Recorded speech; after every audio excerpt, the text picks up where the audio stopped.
नमस्कार, माझे नाव राज कदम आणि हा माझा मित्र. नमस्कार, माझे नाव जयदीप खारगे. आम्ही नेरळ विद्या मंदिर ज्युनियर कॉलेजमधून आहोत. आम्ही हा प्रोजेक्ट बनवला आहे. तर या प्रोजेक्टचे नाव मॉडर्न स्पीड ब्रेकर आहे.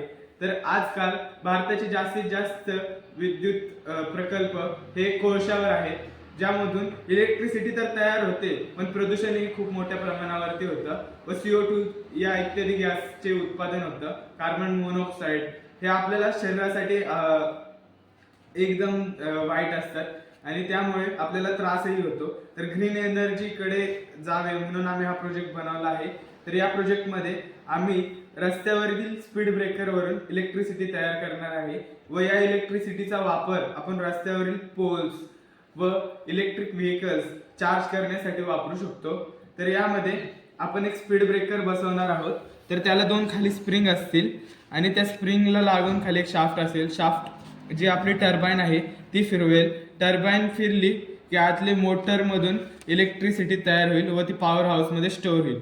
इथे खाली गेल्यावरतीच मोटर फिरेल आणि वरती येताना मोटर फिरणार नाही. त्यामुळे वन फ्लो डायरेक्शनमध्ये मोटर फिरून इलेक्ट्रिसिटी तयार होईल. तर यासाठी जयदीप प्रकल्प दाखवेल. तर जेव्हा स्पीड ब्रेकर खाली जातोय तेव्हा इलेक्ट्रिसिटी तयार होते व जेव्हा वरती येतो तेव्हा ती इलेक्ट्रिसिटी स्टोअर होते. तर ही इलेक्ट्रिसिटी आपण स्टोअर करू शकतो एका पॉवर हाऊसमध्ये व ती इलेक्ट्रिसिटी वापरू शकतो. तर यामुळे एक ग्रीन एनर्जी तयार होऊ शकते.